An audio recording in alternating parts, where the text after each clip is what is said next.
Good evening, everyone. I'm Melissa, a co-founder of EmbraceRace. And I am Andrew, the other co-founder of EmbraceRace. And we're excited to have you here tonight. EmbraceRace is a community of support for parents, for teachers, for grandparents, for tios, for tias, for all sorts of folks. Pediatricians. Who have children in their lives who they want to help guide to be informed, thoughtful, and brave about race. And almost all of us have children in our lives, even if we're not parents or educators. Absolutely, right. So in tonight's session, Lives in Limbo, What's Next for 600,000 Dreamers, is one that we're excited to have. You know, we were really taken aback by last week's decision and happy about it and want to know what to make of it. You know, the court ruled that the Trump administration's plan to end DACA, the Deferred Action for Childhood Arrivals program, was arbitrary and capricious. So that was a victory for DACA recipients and for many of us who love DACA recipients. But what does it mean? You know, what does it mean about the road ahead? It wasn't a clear signal that the court was in favor of DACA. It was more you didn't go about this the right way. So we're wondering what this means for the DACA recipients and also, of course, for all Dreamers who are a bigger group than the DACA recipients. And we're gonna learn more about that today. Andrew's going to introduce our guests and then we'll chat with them for about 20-25 minutes and then we'll go to your questions. So. Thanks, folks. We have two really wonderful guests. Really glad to have them here. The first I'll introduce is Fernanda Olveira Costa, who is a DACA recipient who came to the US from Brazil at age 15 with her mom and her three sisters to escape poverty, injustices, and the danger against girls that girls and so many girls and women face in Brazil. She's been in Massachusetts for 18 years now, and thanks to DACA, is on a journey to finish her college degree thanks to the support of her communities, and then plans to pursue a master's in public administration after that sometime in the near future. She's the executive assistant to the president of the Interaction Institute for Social Change and project coordinator for the Interaction Institute, which, by the way, is a fantastic organization that I had the pleasure of serving on the board of for 7 years. And so this is how I met Fernanda, and I'm really glad to have done that. And she supports the smooth and efficient operations of the IAC Board of Directors, the President and leadership team. And again, I can tell you from personal experience that she does that and does it really, really well. Fernanda, great to see you. Thanks for coming. Hi, Fernanda. Hope you're muted, Fernanda. Thank you for having me. It's an honor to be here. And then I want to introduce as well Dr. Laura Emiko Soltis, who is a human rights educator originally from rural Minnesota, raised in a biracial household. Emiko now leads Freedom University in Atlanta, Georgia, which is a modern day freedom school that offers rigorous college preparation classes, college and scholarship application assistance, and movement leadership training for undocumented students who have been banned, a lot of us don't know this, banned from equal access to public higher education in Georgia and elsewhere. As an activist, Emiko has engaged in numerous direct actions and been arrested 4 times in the Kingian tradition of nonviolent civil disobedience.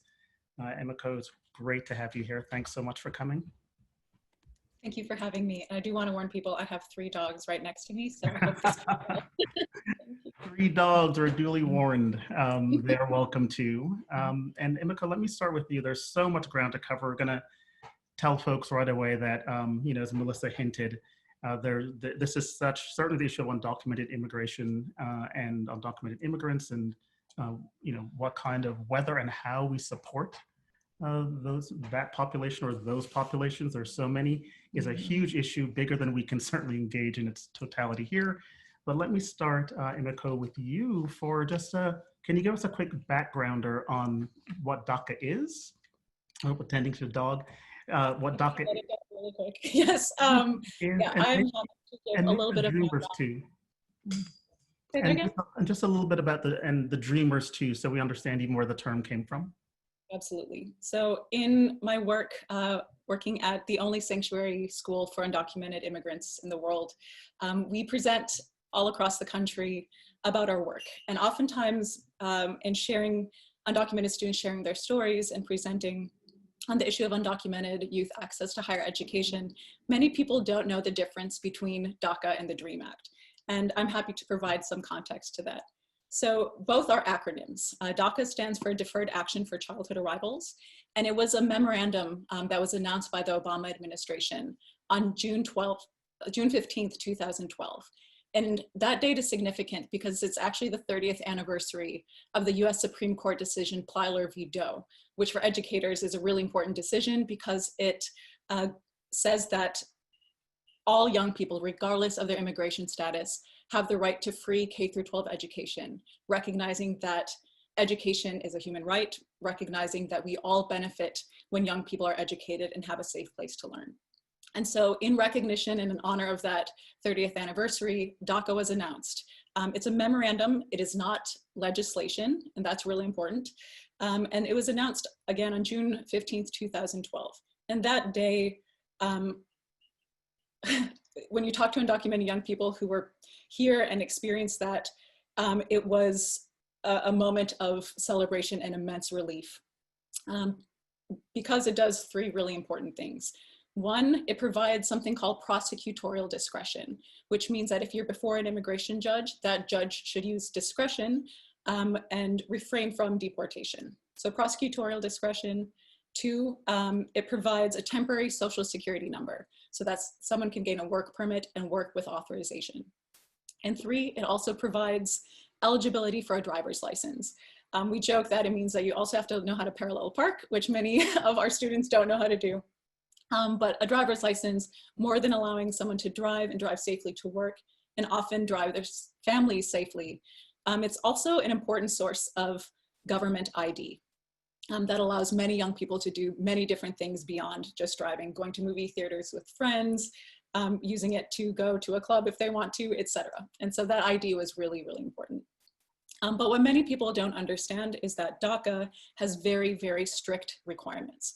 And that is why there's a lot of undocumented young people, but not everyone qualifies. For example, you have to have arrived before June 15th, 2007, and be able to prove that you have lived here continuously since then. And proving where you are at any given point for a long period of time is very difficult. Two, you have to have arrived before your 16th birthday. You have to be in school or graduated from high school, have a GED, never have been convicted of a significant misdemeanor or have up to 3 minor misdemeanors, and many, many specific requirements. And for example, I have many students, about 50% of my students have DACA and 50% don't. And those who don't often came right after their 16th birthday. I have a student who went home to visit a dying grandparent and was not here continuously. So there's all these different reasons. Each one we have empathy for why someone doesn't qualify, and yet they are not able to get DACA. DACA also costs $495 to apply for and reapply for every 2 years, plus legal fees. So while DACA does provide some source of relief, it's also very difficult to apply for and a source of stress and financial stress for families. And DACA is different from the DREAM Act, which is an acronym for the Development, Relief, and Education for Alien Minors Act. So DREAM Act is actually an acronym. My dog's about to start squeaking a toy, so be prepared. And the DREAM Act was first introduced in the US Congress on August 1st, 2001. So I'll end there. Wow, I'm so sorry. So Bento has like officially ruined this, Bento? Mm-hmm. So it was introduced in 2001. And why this is important is because as educators, you know, I teach college level students now, which is hard to believe. I have students now who are born after 2001. So people have been literally waiting for the DREAM Act for their entire lives. And I joke that if DREAM Act were a person, it'd be old enough to vote for itself today. That is how long the undocumented community has been waiting for the DREAM Act, and it is failed legislation. The 2019 DREAM and Promise Act also failed. And so that is the difference between DACA and the DREAM Act, and it's really important for the audience and the general public to understand this difference. Thank you. you. Yeah, thank you so much. So I want to turn now to Fernanda and ask you, just sort of hearing those specifics of the details. You're a dreamer, and I'm wondering how DACA and the decision recently and the uncertainty before, and how that has affected your life. Okay, yeah, first, I came from Brazil to the United States with my mother and 3 sisters at the age of 15. This was shortly after concluding 9th grade. This was early 2002. When I came with a visa which allowed us to stay legally in the US for up to 6 months. And I remember during that time, my mother did everything in her power to apply for a more permanent solution for us to stay. But the way the system works, this just wasn't an easy process. It just was not possible to change our status. So, and I remember, like, since I was 15 years old, lawyers saying that the only way for us to change our status would be if one of us would get married to an American citizen. So with time, we became undocumented, and to stay in the US unauthorized was a very, very difficult choice for my mom. And eventually, with the increase of pressure, all of my family ended up moving back to Brazil. So since 2007, I am the only one here. I was about 20 years old, and I decided to stay not only because, as Andrew mentioned earlier, I wanted to escape the injustices and danger that girls and women faced in Brazil, but also I wanted to pursue higher education in America. And as many call it, for many years I've lived under the shadows and was unable to pursue a college degree, most work opportunities, or even visit my family in Brazil. That was until, not until after the DACA program, which came out in the summer of 2012. So that's just to give some background information. And then second, and more personal, in addition to adapting to a new country and having to learn a different culture and language, and having to learn to live in this limbo, really. Growing up in America as a teenager was initially a lot of fun. I got to see snow for the first time. I've lived in Massachusetts for all of my time here. Finally, I got to build a snowman, women, children, and pets, ride on these really cool yellow school buses, which we didn't have in Brazil. And for once, not have to wear these ugly school uniforms we used to have. Most importantly, I felt safe in America. I felt safe from danger that I was exposed to since a very young age in Brazil. And at the same time, my family and I also had access to foods that we couldn't always afford in Brazil, to be honest. And I'm talking about simple things like cereal, peanut butter, and M&Ms. My fondest memories of growing up in America are from high school. I will just never forget the love and support from my school teachers, who went just above and beyond to help me learn when I could barely speak English. They were the only ones, really, other than my family, who knew my story, my undocumented status, and could understand what I was going through. Like, I felt like I could be my true self around them. I felt safest around them. And I hope this would be the case with new friends that I was making in school. But then if you think about it, at around 15 years old, not every American child or family had knowledge or skills necessary to engage well with the immigrant community. It became just extremely hard for me, especially as an extrovert, and with the language barrier and later with the undocumented status, to be in that position. I often felt lonely, or that I had to hide. I struggled with a lot of shame and sometimes felt like a criminal, because that's how I would hear people and leaders in America talk about immigrants who were undocumented. by 16 years old, like I knew well what it meant to live under the shadow and not be able to dream of a normal life or pursuing higher education while all my friends were planning for college. And during and after high school, because I couldn't go to college, I worked mostly as a domestic worker. And most of, in the beginning, my young adulthood, my work was initially more on focus on surviving in America as an undocumented than it was in pursuing a career, just because I didn't have proper documents to pursue the jobs that I would hope to have. And it wasn't until DACA came out that I was able to pursue a college degree and work opportunities in my area of interest. And because there are very limited scholarships or even loans that dreamers can apply for, it is taking me longer than usual to finish school. It's been 7 years now, but thanks to the support of my community, I have plans to graduate with a bachelor's in psychology next spring. So for the first 5 years of being a DACA recipient, I was feeling great. I was feeling hopeful. I've held on to the forgiveness granted to me and my community through the program, and I could finally shake the shame off and do so many things that I could not do before. I even got to visit my family in Brazil once in all my years here when my father had a critical health condition a few years ago.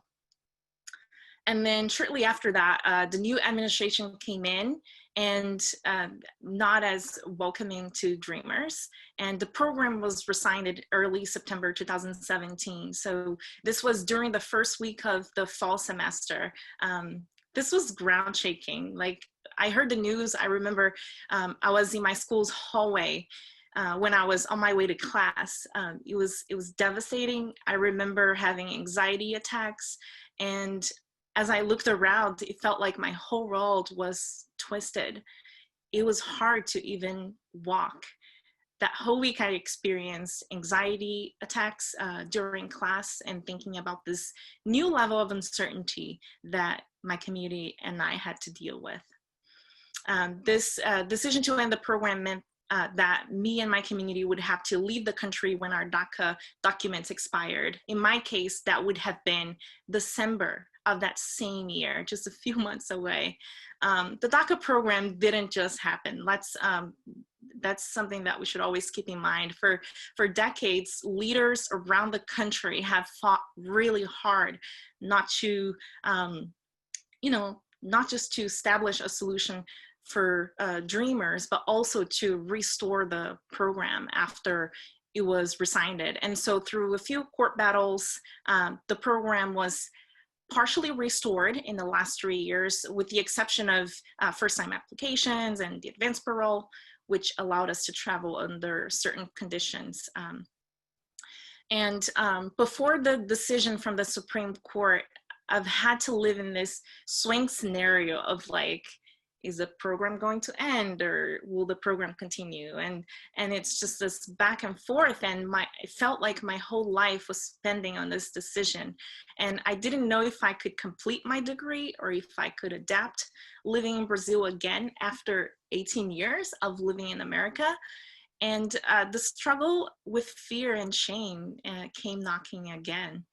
And just one last thing I want to share is that this is very personal, but also important for people to be aware of, is I've been in this journey since I was 15 years old, and most dreamers, even longer than I have, and at a much younger age.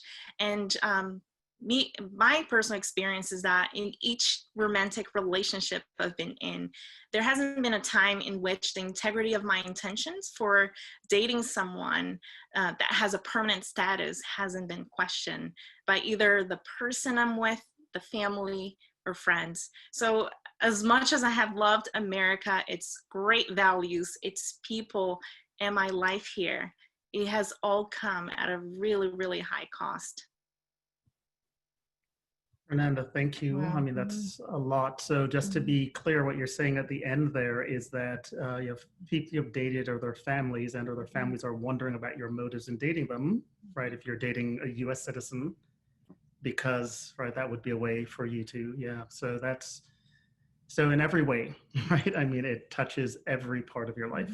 And another thing I just want to underline, you were saying that under DACA, before it was taken away and then some of it came back, you could travel to Brazil, but only under certain conditions, right? So you couldn't even all these years, you had to go when your dad was quite sick. So it's a lot of years to not go for pleasure or to see people. And Correct. Fernanda, just very quickly there, I just want to get so you came with your three sisters and your mom, they went back. When did the last person, when did you last see, other than the visit, when did you last see a family member here in this country? That was August 2007. So that was about 13 years ago. And you're saying that you've seen your family in person once since then? Correct. Right. For 2 weeks. Right. Okay. That's a really long time, and It's you're a young. really long time. Yeah. Emiko, let me come to you. Thank you, Fernanda. Thank you so much. And as you say, you wear the educator hat, and you've been doing that at least, I mean, I think with the Freedom School, I mean, you can tell us exactly how long, but some number of years, quite a few students, you're seeing that. So yeah, the Supreme Court makes its move. You are clear in what you said to begin with, that, DACA, I think, is a partial win. It's a win for now, but there's much more. DACA is by no means everything, even if it were made permanent. What are you seeing now? What does it mean for you as an educator in your work and the students that you see? Sorry, my heart is still racing. Thank you, Fernanda, for sharing your story.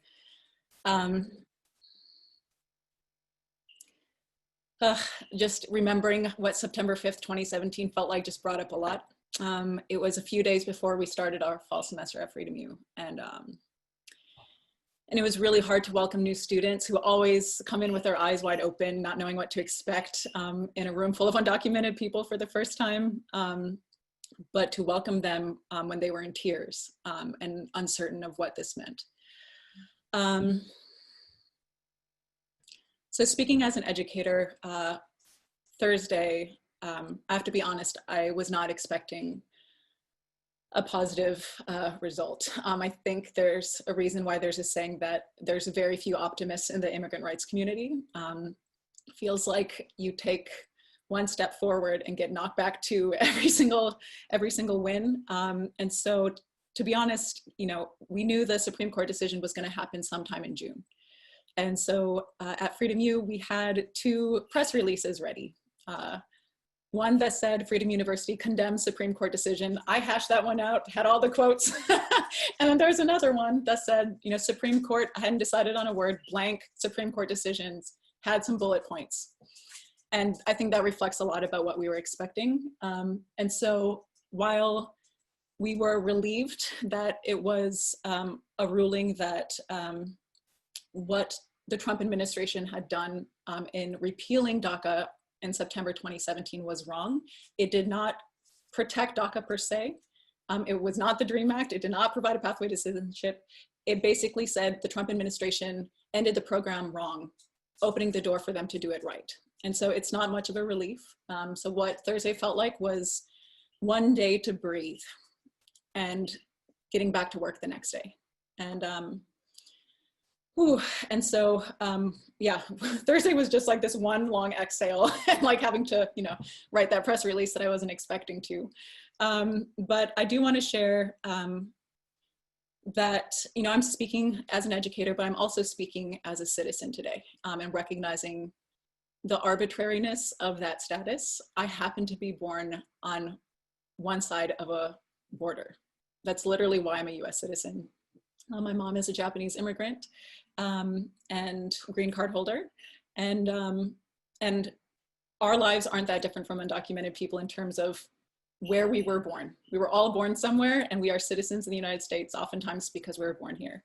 And I also am speaking as probably the only educator in the country, if not the world, who only teaches undocumented students. And it's been the honor of my life, learning from undocumented people every single day, for the last almost 7 years. And with that comes, I think, a responsibility in speaking honestly and openly with my fellow citizens to share what I've learned from them. I want to emphasize that I know we're speaking to a lot of educators, and that's why I'm really excited to be here today.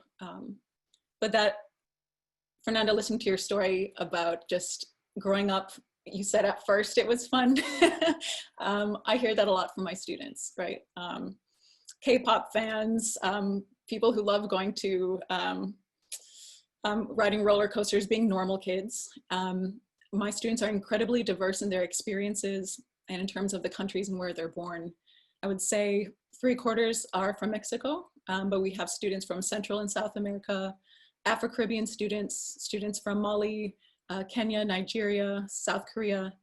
But what they share in common is not only being from countries who were often colonized, looking historically, but they all share a story of stolen childhoods, of while having fun some days, always constantly having this cloud over their head of not knowing if they're going to see their parents when they get home. I think there's a burden in keeping secrets that could destroy your family constantly and not knowing who you can talk to. When there are counselors, everyone says, go talk to your counselor. They don't know if they can talk to them. They don't know who they can trust. And I think, you know, Jose Antonio Vargas's book, Dear America, talks a lot about all the lies that kids have to tell because of this system that we've created. And I think as educators, we need to recognize that like severe emotional harm that we are inflicting on young people because of our cruel immigration system. But combat that with educating ourselves and speaking about this openly and being clear about where we stand. And I stand with all 11 million undocumented people, and I'm unapologetic in saying so. And they are not others. They are, you know, our neighbors and our students and our teachers and our friends and our lovers and our partners. They are not others, they are us. And I think that once we know that and can claim that, we can have these really important conversations, but more importantly, be brave enough to fight alongside all of our undocumented friends. So in short, Thursday was a breather, but you know, as we said, DACA does provide prosecutorial discretion, a driver's license, a work permit, but it does not protect the right to education. It does not provide a pathway to citizenship, and it does not provide the right to vote, but we can tax them. So we've created a system of taxation without representation, and everyone's okay with that. I'm not.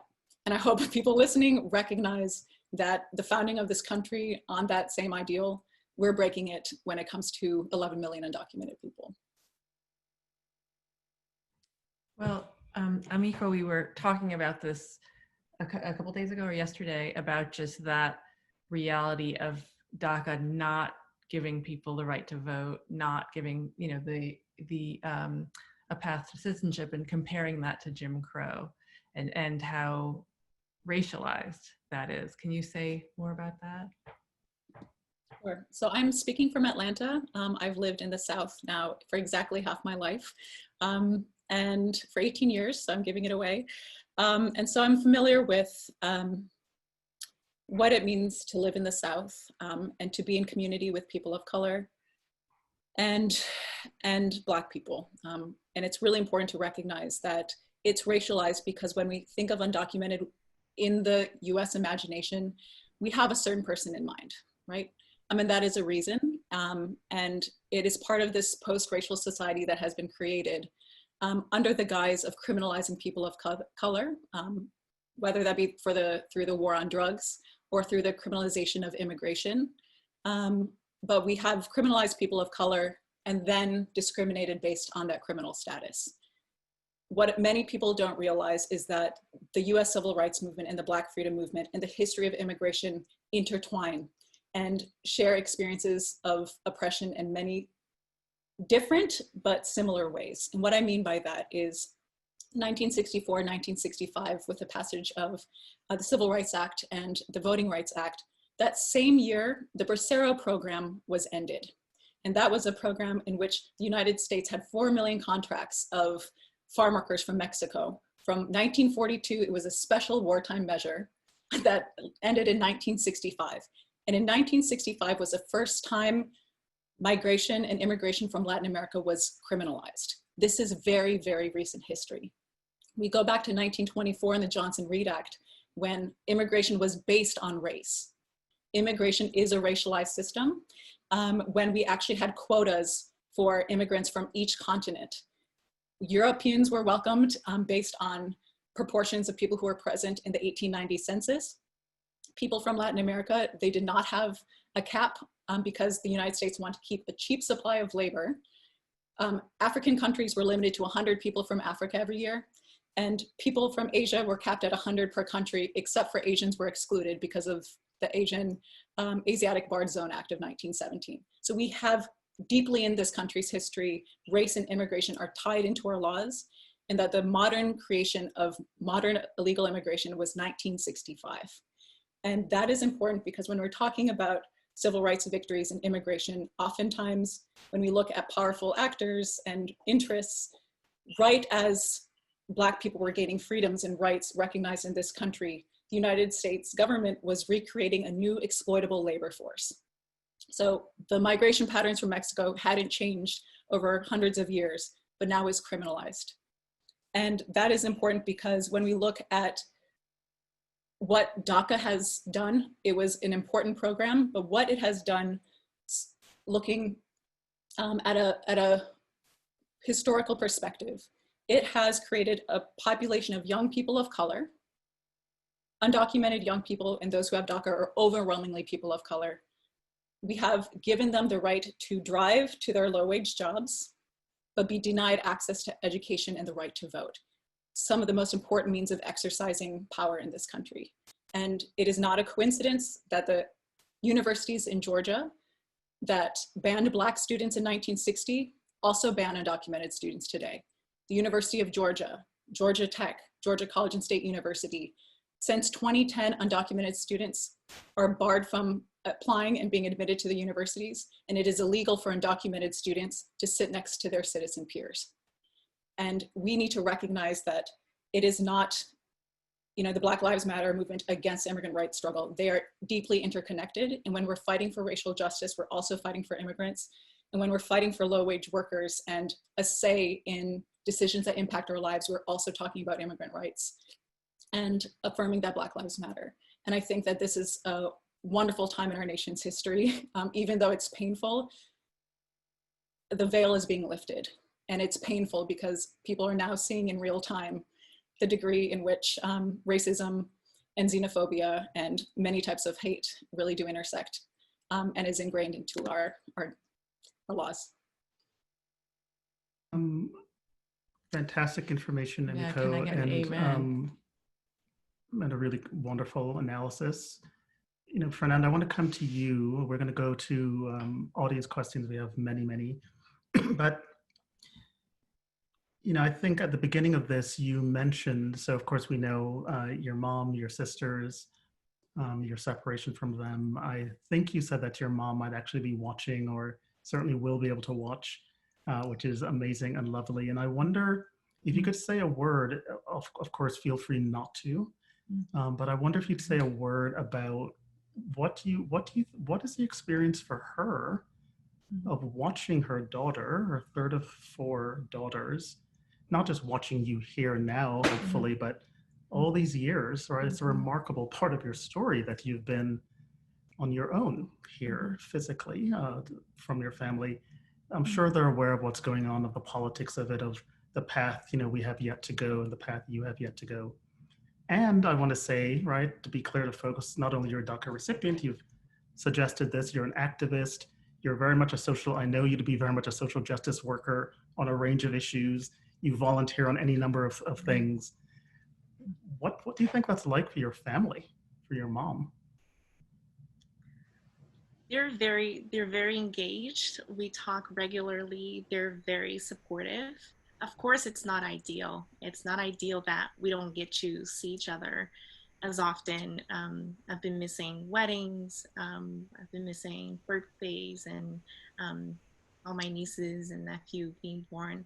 So there's a lot that we are missing, and just, you know, spending time together, but we continue to invest in our relationship, and I know that they're proud, and I know that they get to contribute to my life even though they're far. But at the same time, we've grieved together. It's very hard. It is very hard to see your family once in 13 years, especially when it comes around holiday seasons. Easter, Christmas, I love those holidays, which I celebrate, but it's just really some of the most difficult times for me. But yeah, I just couldn't do it without their love and support. That's so tangible, and that's the reason why I want to fight harder for the causes that I'm fighting for in America. Second. Oh, I'm sorry. And say a bit more too about what comes next for you, Fernanda. Again, as an activist, as a DACA recipient, you know, as a fighter for many things, as a full-time salaried employee, as a student, you have a lot going on. What comes next? Yeah, I can mention 3 focuses on my advocacy efforts, like considering that I have the privilege to be protected by DACA and to be in school. I plan to continue sharing resources that are available to the immigrant community, which a lot of times they don't have access to these resources because they're not in school. And these could include resources for mental health, financial or legal support. Second, because I am learning to share my story more comfortably, which is really hard because it's so deeply connected to, you know, to my whole life. And I want to continue growing in that, like developing that, and to help American citizens in my communities to better understand and how to deal with the immigrant community. And I say that not in the sense as if we have to prove ourselves or justify ourselves, but to help bring things into perspective, to clarify simple questions like around the program or what it means, little things like that. And point people again to resources where they can find more knowledge. And thirdly, we need immigration reform, right? That would allow for Dreamers and other immigrant communities who are not eligible for DACA, but may have been here just as long, if not longer, that would allow for us to have a path toward a more permanent solution. And hopefully to be out of this perpetual limbo someday. And in order to achieve this, my community and I will continue to call on Congress to pass the Dream and Promise Act. Thank you, Fernanda. So we have so many questions from coming in and that came in earlier. And a big one that's come in from lots of people is what can they do, what can we do to keep DACA recipients here, to get the DREAM Act passed? What can we do to just make, you know, just to embrace, to widen our circle of concern and to make you all feel safe, you know, safe here, and like you have the opportunities that you should have. Maybe Emiko, maybe you want to answer that. It's a big question, but what do you usually tell people that they can do as advocates themselves, or maybe as a new advocates? Fernanda, I hope I do this answer justice.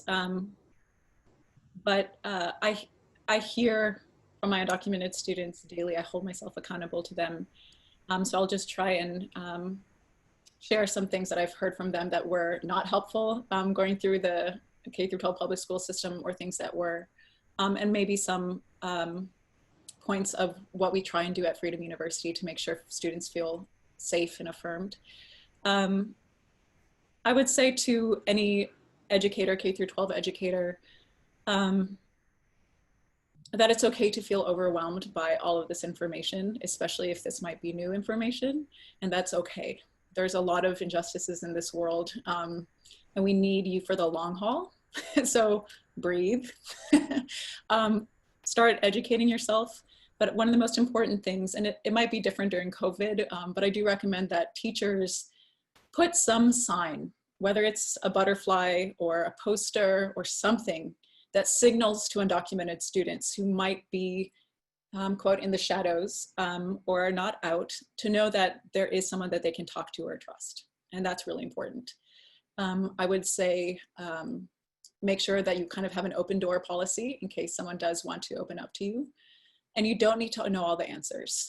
But the most important thing is that if an undocumented student does share with you on their own terms, on their own terms is very important. And I think the US public is more versed in LGBTQ coming out stories, but in many ways they're similar. And the same tips apply of just, not outing people, letting them tell you. And if that's the case, it's not important that you know all the answers, but it's important that that student knows that you're there holding their hand and going to find the answer with them. So making sure the students don't feel alone. I think connecting undocumented students with undocumented leaders or community organizations is really important, so they have community. And that is sometimes a difficult search if you might be in more rural communities, but most cities have strong undocumented organizations or immigrant rights organizations connect students with a sense of community of other undocumented people. And through that community, they will find safety and strength. And so those are just some of the tips off the top of my head as an educator of what people can do. But I think in terms of legislation, always have your senator on speed dial, period, for all reasons. But contact your senator's offices, your representatives, make your voice heard in terms of the DREAM Act, if that is something that you believe in. And I think we need to, like we've been also learning from these conversations on race and Black Lives Matter too, we need to be brave enough, if we are not directly impacted, to be talking to our family members and our friends about this. Oftentimes we are more likely to hear better from people we know and trust. And so I think talking openly about DACA and the DREAM Act and what you've heard and learned from today from Fernanda, if you want to also talk about the 10 million people who aren't covered by the DREAM Act and what it would mean to protect less than 10% of the population, where parents, moms and dads and aunts and uncles and grandmas and grandpas aren't covered. What does that mean? Maybe we should revisit the 1986 amnesty by President Reagan, the Republican maverick that many current Republicans look to as an example. He passed a mass amnesty, and now amnesty is a no-no word in this conversation. But what does it mean to have everyone in our society, regardless of where they're born, to participate in our democracy? I think that's a good thing, for people to have a say in decisions that impact their lives, for people not to be afraid of police, or ICE. I have heard students who saw a domestic violence situation and didn't know if they should call police because they didn't know if they would suffer the consequences. Everyone suffers when people are afraid of the police. Again, across movements, this is a common theme. And so I think many of the things that we're learning from many different movements that are going on does apply to this struggle for immigrant justice as well. Oh, thank you, Emiko. And I'm thinking, so by my math, the oldest DACA recipients are in their late 30s now.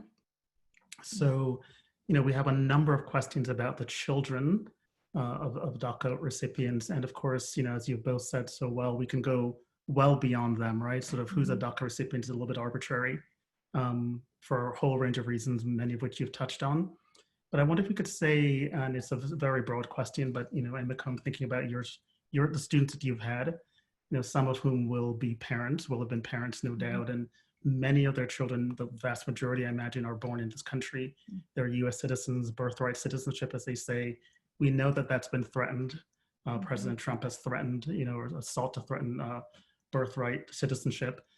But it's not just their parents, right, that they may be concerned about, as you said, the aunts, the uncles, the grandparents, the many, many, many, many people, a whole web of relationships. Again, Fernanda, your family members, your mom, your sisters.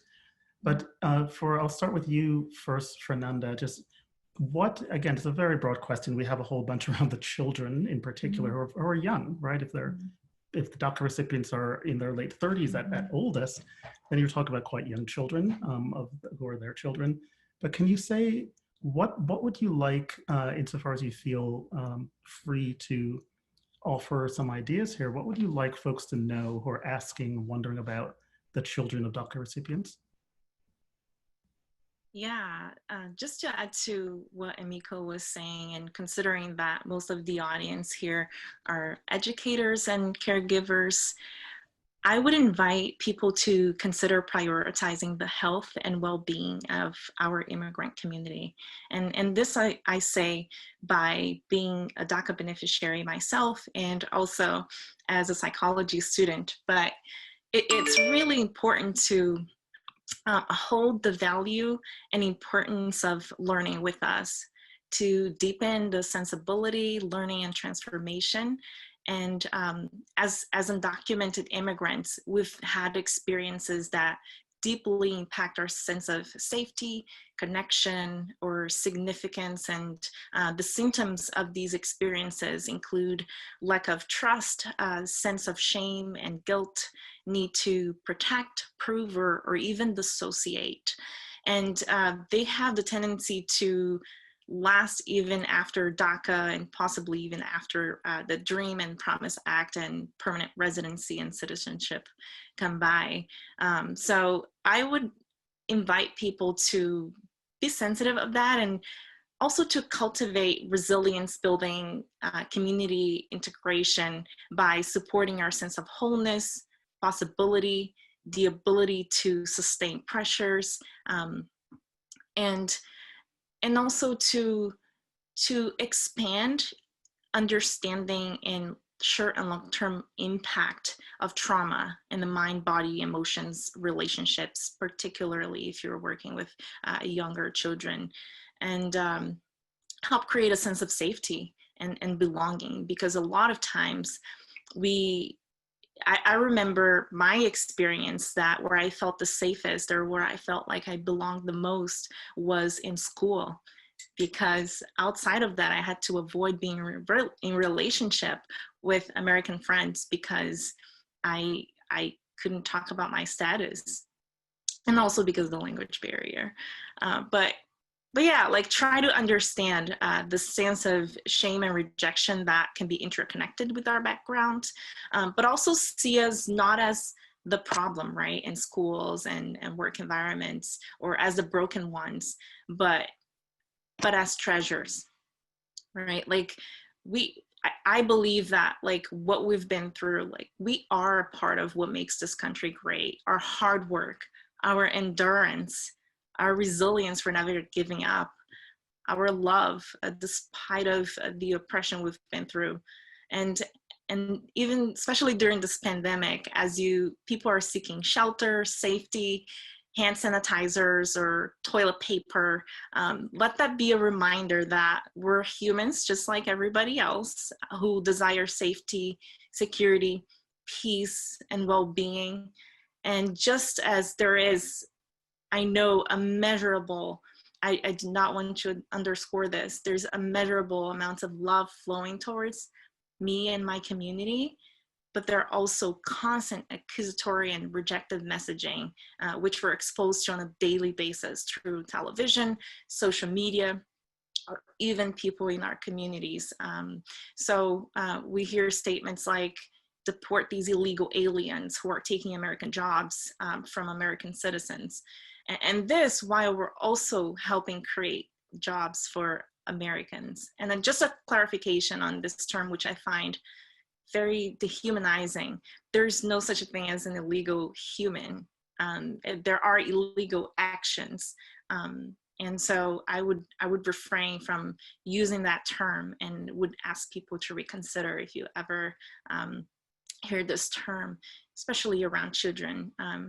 And so with that, I'll end with just asking everyone to, who's listening today, to help us dreamers and immigrants to transform this shame and pain into like ongoing forgiveness and beauty. And in fact, and this is something that gives me hope and that I hold on to, is that forgiveness is something that has already been given to us through the DACA program in 2012. And a shame really would be taking it away from us. Yeah, thank you for that, Fernanda. So we're getting a lot of questions about resources, and these folks will ask them for resources, and I know Fernanda has supplied some that we will send you guys along with, we'll make available on our website, and along with the video and all that people are asking about, and it's on Facebook Live. Hello, Facebook Live. There's a question also, another resource, sort of a heart resource. Emiko, you mentioned Dear America, the book Dear America by Jose Antonio Vargas, right?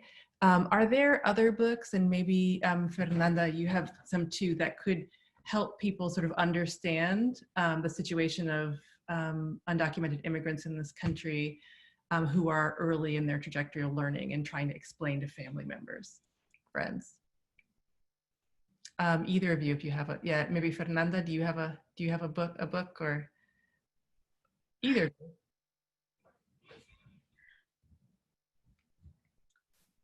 I don't particularly have a book right now on, oh, sorry about that. I just realized I was on mute. Not at the moment, I don't have a recommendation for a book that's on immigration. But I have been reading White Fragility by Robin DiAngelo, which talks a lot about avoidance on these types of conversations and how to go about that. Very connected, right? That's a great reference. White Fragility. There are also questions about just specifics of DACA, about the DACA, oh, sorry, some books. Go ahead. Emiko's showing, yeah. She's showing some books. Okay. I need to go get them. So I love it when people ask for book recommendations because I'm a teacher. So where should we start? You're muted. Yep. This has less to do about immigration per se, but this is an essential book for teachers, Pedagogy of the Oppressed by Paulo Freire, Brazilian. Yay, Fernanda. So this is one of my favorite books, and I come back to it every couple of years and always learn something. I teach, so this is a little dorky and academic, but this is a history of immigration and labor called Impossible Subjects, Illegal Aliens and the Making of Modern America. So that's a pretty historical, deep historical book, but I teach these two books together. And this is really important. The New Jim Crow, which is essential reading for everyone, and Mass Incarceration in the Age of Colorblindness. And then Aviva Chomsky, who, yes, is the daughter of Noam Chomsky, wrote this really great book called Undocumented: How Immigration Became Illegal. And she, in the introduction, does a really good job of connecting Michelle Alexander's arguments of criminalization as the main way that racism is being justified and put into law to the undocumented community. So this is, I really recommend this book. We read this in my human rights class with Freedom U students. I really recommend this book because she tells stories in each chapter. So it's not simply footnotes, which is fine, and facts, but integrating facts into human stories. So I really recommend Undocumented by Aviva Chomsky. I love book recs. And Emiko, let's stay with you. We have actually a quick question about the butterfly symbol, which you refer to, and its meaning. Can you say a little bit about that? Sure. Yeah, so Fernanda, if you want to talk about it too, feel free to jump in, but I can maybe share a little bit about what it means to Freedom U. But specifically, the monarch butterfly has been used to represent the idea that migration is beautiful. It is also very painful, but it is a natural process that creatures in nature do it, humans do it. And specifically the monarch butterfly, I think in Morelia, Mexico, crosses the US-Mexico border freely, as do many immigrants. I also want to note, this is totally different footnote aside from butterflies, but I think I need to mention, if we're talking about race, to recognize that the fastest growing undocumented population are actually Asian. So they may actually, more undocumented people may actually look like me than what people have in their minds. And they're coming by plane with visas. So again, no alligator moat or border wall can, prevent that type of immigration. So that was a side note. Coming back to butterflies, so that's why the monarch butterfly is often used as a symbol for the undocumented immigrant community and undocumented youth movement. And at Freedom U, in addition to our free classes and helping students apply to college and scholarships, we also do human rights learning and social justice leadership training. That is a dog sneezing. In terms of social justice leadership, we also do direct actions in the tradition of Kenyan nonviolent civil disobedience. We're in the heart of Atlanta. Many of our mentors are SNCC veterans from the Student Nonviolent Coordinating Committee or a part of the Atlanta student movement. And we have done sit-ins, and with DACA, it provided, remember that thing about 3 non-significant misdemeanors, it meant that it also opened up a door for advocacy. Many undocumented young people fighting for their DREAM Act were putting everything on the line, risking arrest and possible deportation in civil disobedience. DACA opened up a door for DACA recipients to participate in direct actions. And on January 9th, 2015, dates, on the 54th anniversary of the desegregation of UGA, the University of Georgia, undocumented students and their citizen allies from universities across Georgia sat in a classroom on the University of Georgia campus. 5 years had passed since it became illegal to study together. And so they had a class. The guest lecturer was Lonnie King, who was the first chairman of the Atlanta student movement. And what made that action powerful was that undocumented students were wearing handmade butterfly wings to symbolize that, again, migration is natural. It symbolizes transformation, beauty, and many of the qualities that Fernanda was talking about. And I think that's why it's become a powerful symbol of the undocumented youth movement. Thank you, Emiko. You've said it really well. I would just add that it's for me as a dreamer is a symbol of hope and joy whenever I see the butterfly in my professor's office or any office in the school. And I really appreciate you supporting that in your school as well. Fernanda, we only have 2 minutes, but I want to give you each just a short, again, it's so huge, the topic is so huge, and what it means for you, for both of you, and certainly for you, Fernanda, is huge. And we're so appreciative of what you've shared here and your willingness to do that. As we go out, is there anything, what last thing would you like to say to people?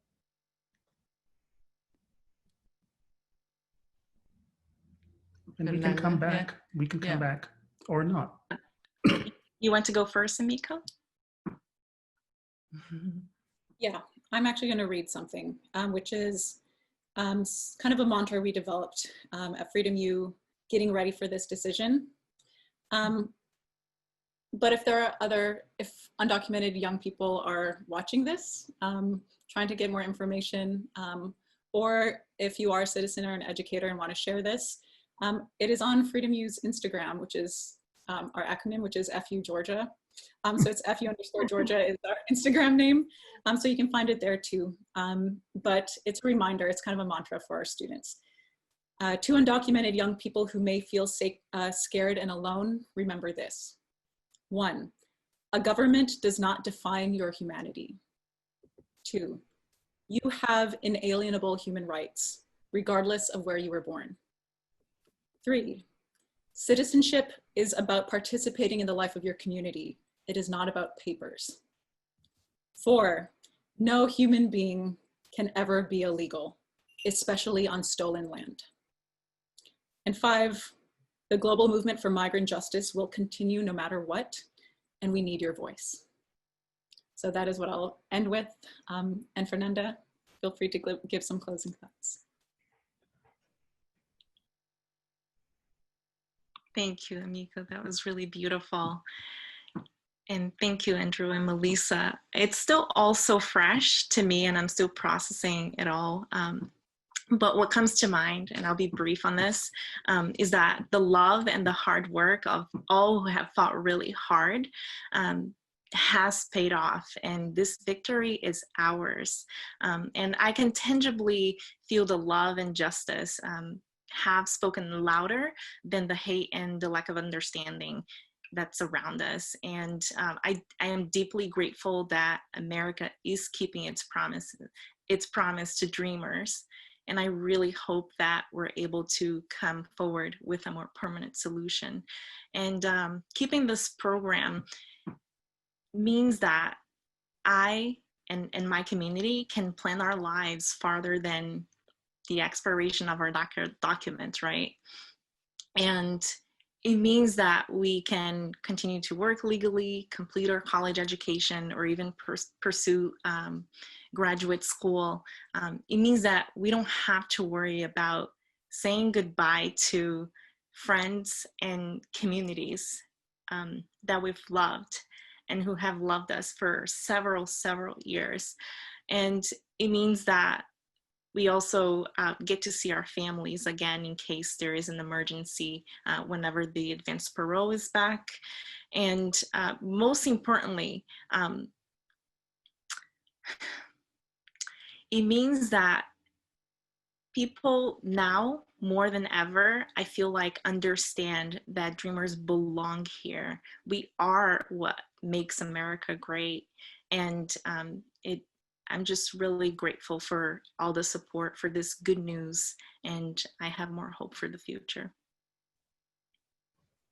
Thank you so much. Wow, for bringing the heart and the intelligence. We're so grateful to both of you, both for what you shared today and for the work that you do in the world and with community and in community. Thank you. You're getting lots and lots and lots of love in the chat and the Q&A. Yeah. Thank you. Thank you. And we'll have the resources we'll talk to you guys about and ways to contact these guys on our website. Teresa says, powerful and impactful, you belong. Amen. Thank you both. Thanks, everyone. Till next time. Bye-bye. Bye.